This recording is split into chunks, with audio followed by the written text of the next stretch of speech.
YouTube, it is your favorite game here, Above Average Cody, coming at you with a quick little video all about how to play better objectives in Halo Infinite ranked play. And guys, we're going to bounce around here. We have some in-between oddball gameplay in the background, but I'm going to talk about every objective game mode because having seen many players in the higher ranks not even know I understand not playing objective to the best potential. Maybe you're not calming with your team. Maybe you're just newer to Halo Infinite Ranked, but there's not really an excuse to be in the complete wrong position. So we're going to talk about everything I can possibly think of to give you guys a better thought process when you are playing an objective-based game mode in Halo Infinite. Now, first thing I want to talk about, guys, I want to talk about what you should not be doing. First off, you should not be on the other side of the map. And this applies to all objectives, except for very, very rare situations, guys. You should not be far away from your team on oddball where you literally can't see anything.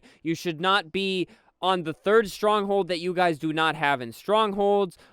Slayer, you probably should not be roaming unless you're lucid or bound. You should not be alone in Slayer, and you should just not.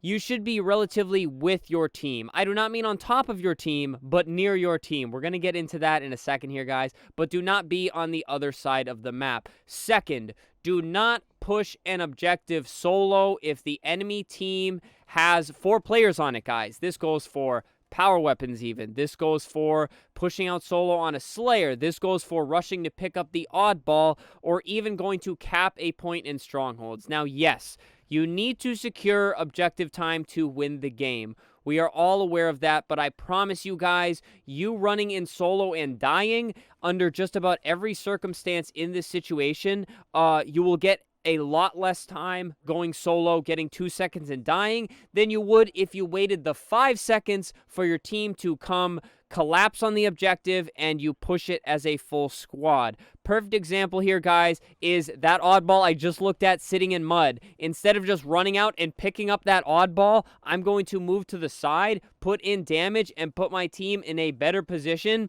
to not only get kills on the enemy team, but get kills and then pick up the oddball. So do not push objective solo unless you are the last person alive and there are 4 enemies dead, 3 teammates dead, then sure, you can push the objective solo. And finally, guys, do not stare at your teammates and the objective. If you are controlling objective time, do not be staring at what you already have. You need to be looking and anticipating where you think the enemy is coming from. Do not be looking at the ground. Do not be looking over at your teammate that has full control of a point on strongholds.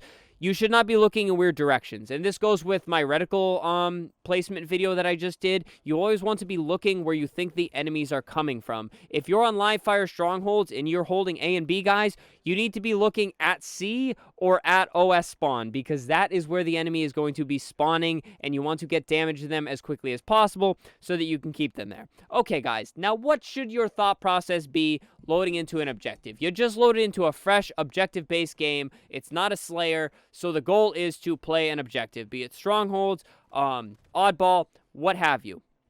Now, assuming your team doesn't already have somewhat of a plan going into it, guys, you want to try to coordinate an objective. I'm going to focus strongholds here because strongholds is something that for some reason people just do not understand.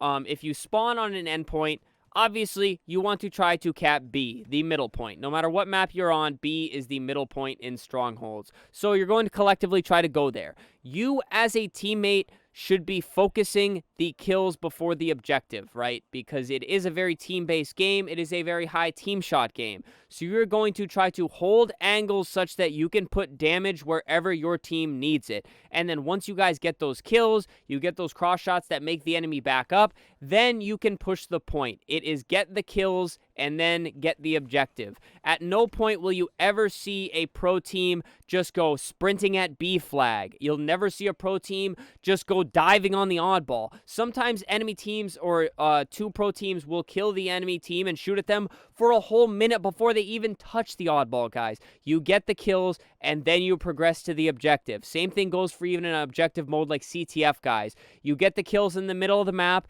then you move up to middle map, and then you get the kills in the spawn, and then you grab the flag, and then you do the opposite. You get the kills in middle map again. It is very straightforward, guys. I just don't understand why people still love just sprinting to the objective. Yes, there are very unique situations where you have to push an objective, but never, ever, ever at the beginning of the game do you have to do that. So, first tip, guys, get the kills, then push the objective. This goes for the entire team. It doesn't mean let one person dive bomb the objective and the other 3 are getting kills. No.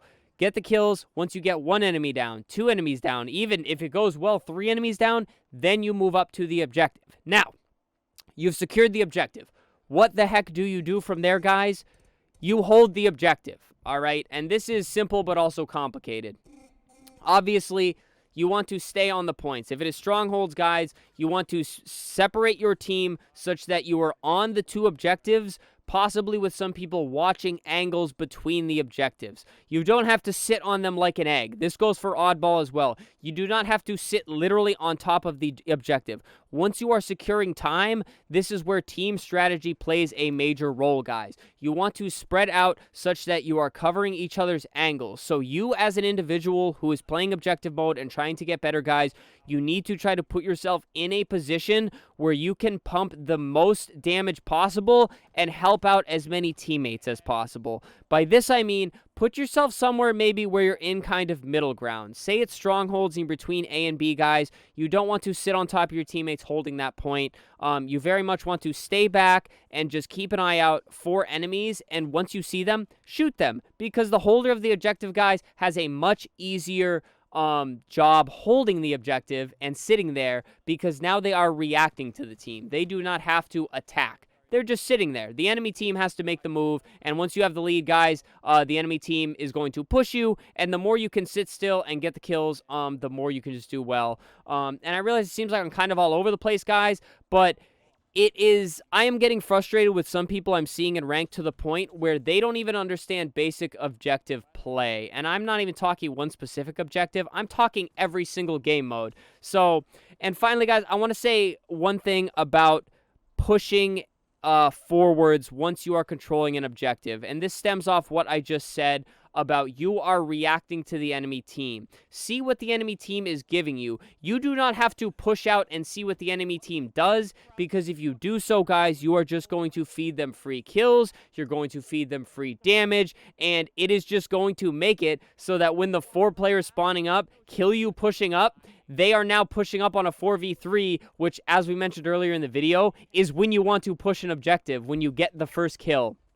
So, strongholds obviously is a big one. People like to do this, is push up in the 3rd point. So that is why you are going to stay back and hold the objectives you have until certain things can happen with the spawns. They can happen with the rotations where you might have to push up and play the 3rd point, but not often, guys. And then in oddball, obviously you want to take the oddball to a strategic place and hold the objective there. And then back to what I said earlier, do not go to the other side of the map. If I am holding the oddball, I should not see you so far away that there is no physical way you can help me hold this oddball. And guys, just very basic thought processes that have to go in when you are playing an objective-based game mode. It sounds very simple for face value, but it seems like a lot of players on Halo Infinite just want to sprint, sprint, sprint, die. Sprint, sprint, sprint, die. Halo Infinite can be as simple as you want it to be, guys. So once you're holding an objective, just sit back and wait for the enemy team to make a play, guys. You do not have to always be the playmaker. Sure, sometimes you can go make that flashy play. Maybe you have sniper, you push out a few steps, you hit that shot. That's awesome, but you should not be moving up so far looking for that kill and that play that you're just being an absolute free kill for the other team, guys. So, let's wrap it all up in together on what you should be doing. Get the kills first, guys. Secure the objective second, hold the objective third. And I probably should have opened up with that 3 things, so I'll be very clear about it down in the description of the video. But I kind of just want to rattle off some things that you guys should be thinking about and the thought processes you should be going through when you are playing any objective game mode here on this game.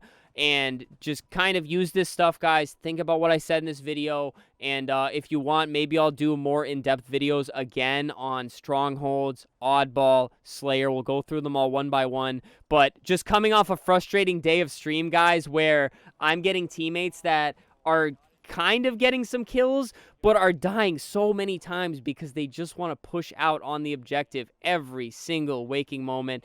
And guys, you don't have to. It's very straightforward. If you're on a good team, you're getting the kills, guys. I promise you the objective time will come your way as long as you are playing strategically and intelligently for it. But all right, guys, I'm sure I left out a ton of tips. So, guys, we've got a lot of Onyx players on the channel. We got a lot of people who work very hard in this game, and people who are very knowledgeable. So please, all of you in the community, leave a comment down below with your best tips on objective game modes. And please, guys, feel free, go down, read the things the community has to say. I'll heart the best ones so they go to the top, so you guys can get tips from this amazing community as well as this video right here. But other than that, guys, please subscribe to the channel. A lot of Halo Infinite content. I'm not the best player by any means, guys, but I'm working hard trying to get better and trying to help you guys get a lot better on this journey all together.